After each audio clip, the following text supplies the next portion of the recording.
कभी आपके साथ ऐसा हुआ है, कोई छोटी सी बात जैसे कि मैसेज ना आना या किसी की कही हुई लाइन या कोई बात जो आपके दिमाग में बार बार दोहराती रहती है, सोचते सोचते वो इतनी बड़ी बन जाती है कि आपको ऐसे लगने लग जाता है कि क्या मेरी गलती थी या मैंने ही कुछ ऐसा कुछ कह दिया कि, और वो धीरे धीरे इतनी बड़ी हो जाती है बात कि आपका जो मूड होता है वही ख़राब होने लग जाता है।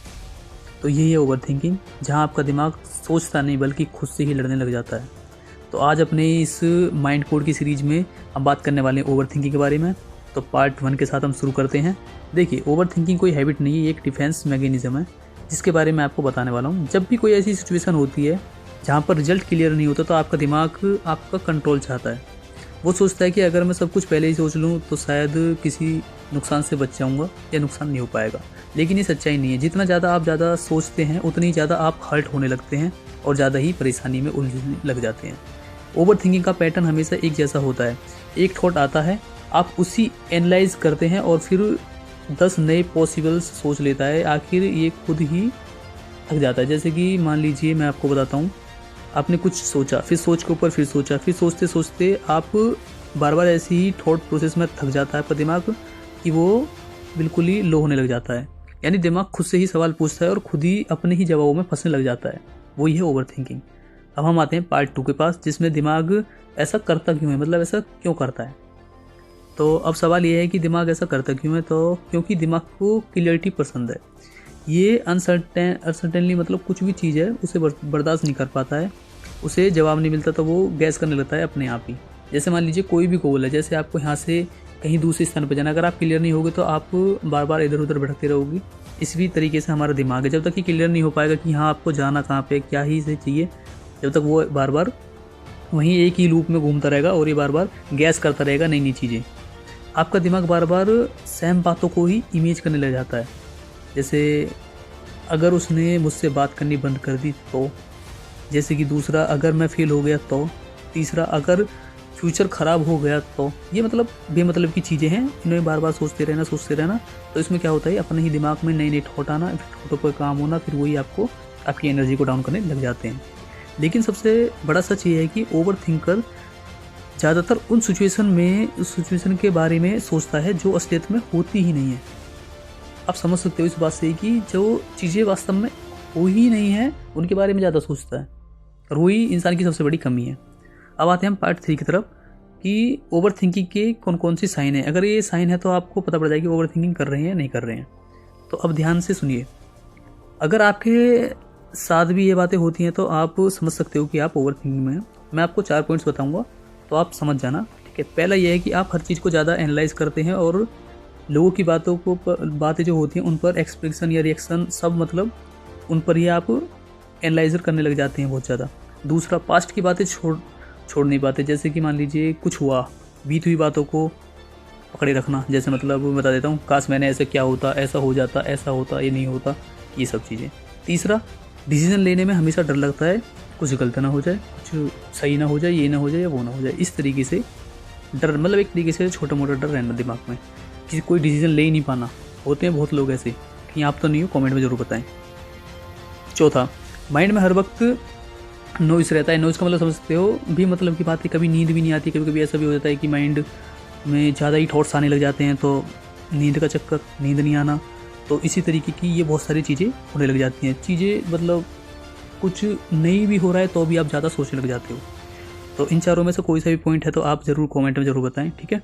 और अब आते हैं हम चौथे पे। चौथा जो पार्ट है ये सबसे ज़्यादा इंपॉर्टेंट है। इस पार्ट के बारे में आपको बताता हूँ। इसमें हम जो बात करने वाले हैं ओवर थिंक के निकलने के तरीके, मतलब जो ओवर थिंकिंग आपके अंदर घुस चुकी है उसे निकालना बहुत ज़रूरी है, और उसे कैसे निकालेंगे आज हम उसी के बारे में बात करने वाले हैं इस चौथे पार्ट में। तो छोटे बारे में बताते हैं। देखिए, अब हम सॉल्यूशन की बात करें तो, क्योंकि सोच बदलना बहुत ही ज़्यादा, अगर हम बात करें तो जैसे किसी की सोच को बदलना इम्पॉसिबल नहीं है, बस उसको डायरेक्शन की ज़रूरत पड़ती है। जैसे मैं आपको बता सकता हूँ, जैसे किसी की सोच के या नज़रिया को तो बदलना मुश्किल है, मतलब ये है कि उसकी जो डायरेक्शन है उसको हम बदल सकते हैं। डायरेक्शन बदलेगी तो थोड़ा नज़रिया बदलता है, उसके साथ साथ हम सोचने की और उसको इम्प्रूव करने की काफ़ी हद तक चीज़ें इम्प्रूव होती हैं। जैसे कि मान लीजिए स्टेप 1 में व्हाट इफ़ को इवन इफ में बदलिए। तो जैसे कि आप बदलते हो, व्हाट इफ़ आई फेल की जगह कहिए कि इवन इफ़ आई फेल। और आई विल लर्न। ये एक छोटा सा चेंज है लेकिन दिमाग को कंस्टेंट कंट्रोल में ले आता है। जैसे अब मैं दूसरी स्टेप की बात करूँ, एक्शन लीजिए, एनालाइज नहीं। मतलब एक्शन तो लीजिए, जब एक्शन हो उसके बाद कहीं एनालाइज अच्छा लगता है। मतलब पहले से पहले एनालाइज करने लग जाओगे तो चीज़ें बेकार होगी। जैसे कि मैं आपको एग्जांपल के साथ समझा सकता हूँ। जैसे मान लीजिए आप साइकिल चलाना चाहते हैं, आप साइकिल चलानी नहीं आती, तो जैसे आप साइकिल चलानी आती नहीं है, आप साइकिल पर बैठे भी नहीं, उससे पहले आप बहुत ज़्यादा सोचने लग जाओ कि साइकिल गिर गई या साइकिल ठुक गई या ये हो गया वो हो गया, कुछ भी हो गया, उसके बारे में ज़्यादा सोचने लग जाओगे तो हो सकता है आप कभी सीख ही ना पाओ। पहले साइकिल पर बैठिए, साइकिल को चलाइए, 1-2 पेडल उस पर मारो, जब उसके बाद जब जो आप गलती कर रहे हो उनको एनालाइज कीजिए, ना कि पहले से पहले उसके बारे में एनालाइज करने लग जाओ। तीसरा स्टेप जो है वो है माइंड डंप, हैबिट अपनाइए। जैसे कि मान लीजिए माइंड डंप के बारे में, रात को सोने से पहले जो भी आपके मन में चल रहा है उसे एक डायरी में लिख दीजिए। जैसे कुछ भी जो भी माइंड में चल रहा है उसे डायरी में लिख दीजिए। डायरी में लिखने के बाद उसके बाद उसको मतलब उसे उसी हैबिट में, मतलब जो दिमाग में चल रहा है उसको आप डायरी में लिख दीजिए। और जो आपको नया काम करना है वो क्या करना है वो मैं आपको बताता हूँ। गहरी सांस लेना है, जैसे ही आंखें बंद करके सिर्फ गहरी सांस लेना है और सांस पे ध्यान देना है कि मैं सांस ले रहा हूँ और मैं सांस को छोड़ रहा हूँ। इस तरीके से सांस को थोड़ा स्टोर भी करना है, फिर उसके बाद छोड़ना है। बस खाली आंखें बंद करके सिर्फ यही दोहराना है कि मैं अब सांस ले रहा हूँ और मैं सांस छोड़ रहा हूँ, यही कहना है, कुछ और सोचना ही नहीं है, यही सिर्फ अपनी सांसों पे ध्यान देना है। तो आपको थोड़ा रियलाइज़ होगा कि हाँ मैं थोड़ा इस चीज़ से, ओवर थिंक से थोड़ा हटाऊँ। ये एकदम से तो नहीं होगा पर धीरे धीरे ये सब चीज़ें आने लग जाएगी। और इसके बाद एक बोनस पॉइंट मैं आपको बताना चाहता हूँ, वो सबसे इम्पोर्टेंट है और वो ज़रूरी भी है।